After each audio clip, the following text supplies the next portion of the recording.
మీ అక్క అంటే అదిరిపోయి సారీ కట్టి స్టేటస్ లో పెట్టింది. అర్జెంట్ గా వచ్చి చూద్దామంటే అడ్రస్ లేదు. పొలికేక పెట్టు, చిలకొచ్చి వాళ్ళుద్ది. కరెక్టే. కుమారి కుమారి ఒసే కుమారి. అబ్బా, క్యాంపెయిన్ల కార్యకర్తలు ఎందుకు అలా అరుస్తున్నారు? అరుస్తున్నానా? ఈ వాయిస్ కి ఎంత ఫ్యాన్ బేస్ ఉందో తెలుసా? అవునులే, ఫ్యాన్లకు పట్టిన దుమ్ము దులుపుకునే దాన్ని నీకు ఫ్యాన్ బేస్ గురించి ఏం తెలుస్తుంది? డాంబర్ డబ్బాల మొహం నువ్వును. వెంటనే కౌంటర్ వేసేస్తే గానీ హరా శ్రీనివాస్ అంతరాత్మ ఆనందించదే. దంచదు. అవును, నువ్వేంటే స్టేటస్ లో స్టైల్ గా సారీ కట్టి వచ్చి చూసేసరికి కొండలు కడుక్కునే దానిలో నైట్ వేసుకుని తిరుగుతున్నావు. శారీ స్టేటస్ కోసం, నైటీ కంఫర్ట్ కోసం. తప్పు ఎట్లా ఉండాల్సిందని తీసుకొచ్చి నా మెల్లో దండ వేయించారు. కోను సంచుల్లో ఈ నైటీలు వేసుకుని తిరగకపోతే పది కోసం ప్రత్యేకంగా నువ్వెందుకు రెడీ అవుతావులే?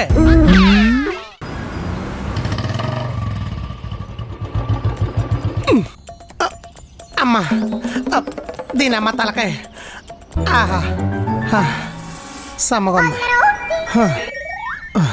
ప్రపంచంలోనే అన్ని సుఖాల కంటే 2 గంటల జర్నీ చేసిన తర్వాత హెల్మెట్ తీసి బుర్ర గొక్కుంటే వచ్చే సుఖం ఎలా ఉంటుందో చెప్పనా? చిల్లనుంటది.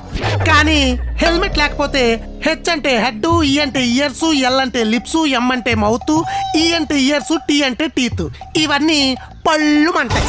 అందుకే హెల్మెట్ పెట్టుకోండి. ఎవరు రెడీ? బాస్, బంగాళాదుంప బస్తాలు భలే ఉంటాడు. ఈ రెట్టి టార్చర్కి ఏదో రోజునాడు బంగాళాపం కెట్టుకుని బుర్రమే కొట్టేస్తాను. ఉద్యోగదాతకు ఉదరము వంచి శుభోదయం తెలుపుతున్నాడు మీ కార్యాలయంలోని కార్యకర్త. పొద్దున్నే పొట్లకాయ పాయసం తిన్నావా? పైతం చేసిన వాళ్ళ ప్రాసలు మాట్లాడుతున్నావు? లేదు, హైదరాబాద్ ట్రాఫిక్ లో 2 గంటలు జర్నీ చేశా. హారన్ సేకో ఇంకా చెవుల నుంచి పోలేదు. చెప్పండి. ఎక్కువ గురించి ఆలోచిస్తున్నావా? బాకీ కావాలన్నా? అవును బాస్, డబ్బులు కావాలి. డబ్బులు కావాలంటే డ్యూటీలు పెరిగిపోతాయి మరి. ఈ డబ్బా ఈయన జేసీబీతో ఎత్తి జైంట్ వీల్ వేసి 150 కిలోమీటర్ల స్పీడ్ తో తిప్పేయాలి. అవసరాన్ని అవకాశంగా తీసుకుని అడ్డమైన ఆటలో ఆడితే అవయవాలన్నీ అష్టవంకరలో తిరిగి ఆలయాల ముందు అడుక్కుతుంటారు బాస్. ఏం పర్లేదు, అరా శ్రీనివాస్ తో ఆడుకోవచ్చు. ఇంతకీ ఎంత కావాలి? అది ఫోన్ లో చెప్పేంత చిన్నది కాదు, ఇంటికొత్తి వివరంగా మాట్లాడుకునేంత పెద్దది. అయితే పెద్ద పెద్ద ముక్కలు కొట్టించి మటన్ వండించు, తినేసి తాపిగా మాట్లాడుకుందాం. కోస్తే 2 తెలుగు రాష్ట్రాలకి సృష్టిగా సరిపోతాడు. ఈడికన్నా పెద్ద పెద్ద ముక్కలు ఎక్కడ దొరుకుతాయి? రారా, నిన్ను కోసేసి కోటకొమ్మ సెంటర్ లో తగిలించేస్తాను. శ్రీమతి గారు ఏదో స్టేటస్ పెట్టారు. అబ్బో, శానాళ్ళకి సక్కనైన చీర కట్టింది ఇది. ఈ చీరలో సాక్షాత్తు శ్రీ మహాలక్ష్మీదేవిలా ఉంది. ఈ వెంటనే వెళ్ళి ఎత్తుకుని తిప్పేయాలి. వస్తున్నాను ఉండవే మహాలక్ష్మి. రాజా నా రాజా నా రాజకుమారి, అప్పటి కాసి నెయ్యి, ఆ నేతిలో నేతి మిఠాయి. తిన్నా నువ్వు ఈడేటి తీర్థంలో పొలైసి అమ్ముకునే వాళ్ళు ఇంట్లో అద్దాలు వేసుకుని తిరుగుతాడు. ఎత్తాను నీకు సిన్నులు ఎత్తేలాగా సోఫా కతుక్కుపోతారు సన్నాసి. మీ అక్క అంటే అదిరిపోయి సారీ కట్టి స్టేటస్ లో పెట్టింది. అర్జెంట్ గా వచ్చి చూద్దామంటే అడ్రస్ లేదు. పొలికేక పెట్టు, చిలకొచ్చి వాళ్ళుద్ది. కరెక్టే. కుమారి కుమారి ఒసే కుమారి. అబ్బా, క్యాంపెయిన్ల కార్యకర్తలు ఎందుకు అలా అరుస్తున్నారు? అరుస్తున్నానా? ఈ వాయిస్ కి ఎంత ఫ్యాన్ బేస్ ఉందో తెలుసా? అవునులే, ఫ్యాన్లకు పట్టిన దుమ్ము దులుపుకునే దాన్ని నీకు ఫ్యాన్ బేస్ గురించి ఏం తెలుస్తుంది? డాంబర్ డబ్బాల మొహం నువ్వును. వెంటనే కౌంటర్ వేసేస్తే గానీ హరా శ్రీనివాస్ అంతరాత్మ ఆనందించదే. దంచదు. అవును, నువ్వేంటే స్టేటస్ లో స్టైల్ గా సారీ కట్టి వచ్చి చూసేసరికి కొండలు కడుక్కునే దానిలో నైట్ వేసుకుని తిరుగుతున్నావు. శారీ స్టేటస్ కోసం, నైటీ కంఫర్ట్ కోసం. తప్పు ఎట్లా ఉండాల్సిందని తీసుకొచ్చి నా మెల్లో దండ వేయించారు. కోను సంచుల్లో ఈ నైటీలు వేసుకుని తిరగకపోతే పది కోసం ప్రత్యేకంగా నువ్వెందుకు రెడీ అవుతావులే? అవునే, కబోర్డ్ లో అది ఖరీదైన చీరలున్నా పాచి పని చేసుకునే పని మనుషులు ఈ నైటీలు వేసుకుని తిరుగుతావేంటే? నన్నేమైనా అనండి గానీ నా నైటీని ఏమన్నా అన్నారంటే లాఠీలతో కొట్టిస్తా. కొట్టించువే, కొట్టించు. నిన్ను ఈ నైటీతో చూసి చచ్చిపోవడం కన్నా నిన్ను చంపేసి జైలుకి వెళ్ళిపోయి లాఠీలతో కొట్టించుకుంటేనే సమయం. నువ్వు జైలుకి వెళ్తే నీ జాగాలు జమ్ములు నాకు ట్రాన్స్ఫర్ చేసేవా?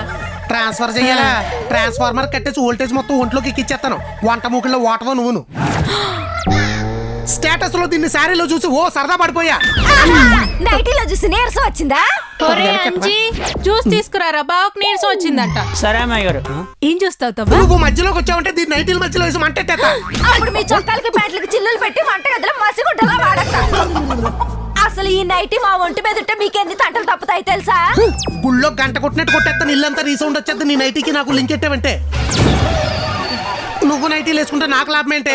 పైగా వీటి మీద డిజైన్లు చూస్తుంటే డైజెషన్ సిస్టమ్ మొత్తం డ్రైనేజీలు అయిపోతుంది తెలుసా? చూడేలా ఉందో. అయ్యో బాబో, ఇంక ఈ కలర్స్ కి కలర్ ఉండాలన్నట్టు కడుపులో తిప్పేసి అప్పు చేశాను. ఏ అండమాను పారిపోవాలనిపిస్తుంది తెలుసా? ఒరేయ్! నేను నైటీ వేసుకోవటం వల్ల నీకు కరెంటు బిల్లు తగ్గిద్ది. ఒకటోసారి నేను నైటీ వేసుకోవటం వల్ల నీకు సబ్బులు సర్ఫ్ బిల్లు తగ్గిద్ది. రెండోసారి నేను నైటీ వేసుకోవటం వల్ల నీకు షాపింగ్ బిల్లు తగ్గిద్ది. మూడోసారి ఎత్తిసిరానంటే వెళ్ళి బల్లిలా తుక్కుంటావు.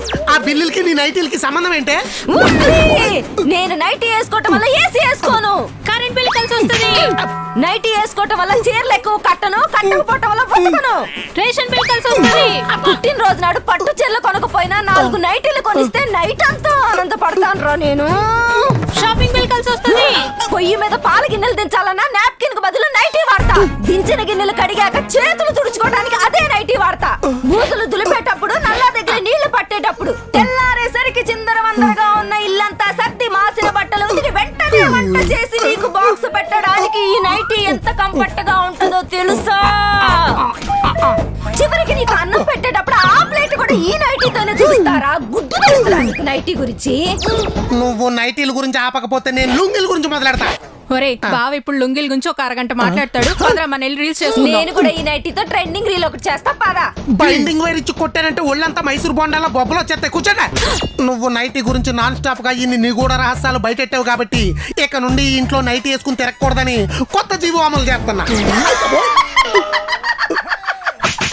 జరిగేదంటే చెప్పరా? జీవో అంట జీవో నైటీ కనిపెట్టాడు కూడా కనిపెట్టాడు రా. ఆడలు పట్టుకుంటే ఇలా పాతుకుపోద్దని. ఇంకా నువ్వేంట్రా పీకేది? ఇంకా నైటీ గురించి ఎక్కువ ఆలోచించుకు. నైట్కి నిద్ర అట్టదు. పదవే నైటీ మీద కాలనీలో నైట్ సమావేశాలు పెట్టాలి. 40 రోజులు నిరాహార దీక్ష చేసన్నా సరే. అమ్మో 40 రోజులు అంటే మరీ ఎక్కువైపోద్దాము. ఓ 4 రోజులు చేద్దాం. 4 రోజులు నిరాహార దీక్ష చేసన్నా సరే ఈ దిక్కుమాల నైటీ నా ఇంట్లో నుంచి బహిష్కరించాలి. అరా ఏరా అమ్మ బాస్ రండి బాస్. వినలేదు కదా ఈయనున్నాడులే. ఏంటయ్యా బహిష్కరించాలని ఏదో బలంగా నిర్ణయించుకున్నట్టున్నావు? కొన్ని నిర్ణయాలు ఇంచుకుంటాం కానీ ఇంచు కూడా ముందుకు వెళ్ళవాలండి. కానీ నేను మీతో చాలా పంచుకోవాలి. పదండి.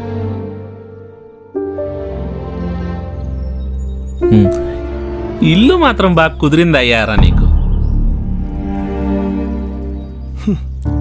ఇప్పుడు ఈ ఇల్లే అమ్మేయాల్సిన పరిస్థితి కూడా కుదిరింది బాస్. నువ్వు ఈ అప్పు కానీ తీర్చలేదనుకో నేను కుటుంబంతో సహా రోడ్డు మీదకి వచ్చేస్తాను. అర్థమవుతుందా? ఏమైందమ్మా ఏడుస్తున్నావు? ప్రతాప్ సూసైడ్ చేసుకున్నాడన్నా. సూసైడా? చచ్చిపోయాడా? అంటే ఇప్పుడు ఆ 50 లక్షలు లక్షణంగా నేనే కట్టేయాలి. అయినా అంత డబ్బుకి ఎలా జామీను ఉన్నావయ్యా పిచ్చోన్లాగా? బంధాలు మోసేటప్పుడు బాధ్యత ఉంటుంది, కానీ స్నేహంలో మాత్రమే సాయం ఉంటుంది. ఒకప్పుడు నేను పడిపోతుంటే వాడు పట్టుకున్నాడు బాస్. వాడు నేను పడిపోతున్నాను రా అంటే ఎలా వదిలేస్తాం బాస్? అలా అని తలకు మించిన సాయం చేయకూడదు కదా.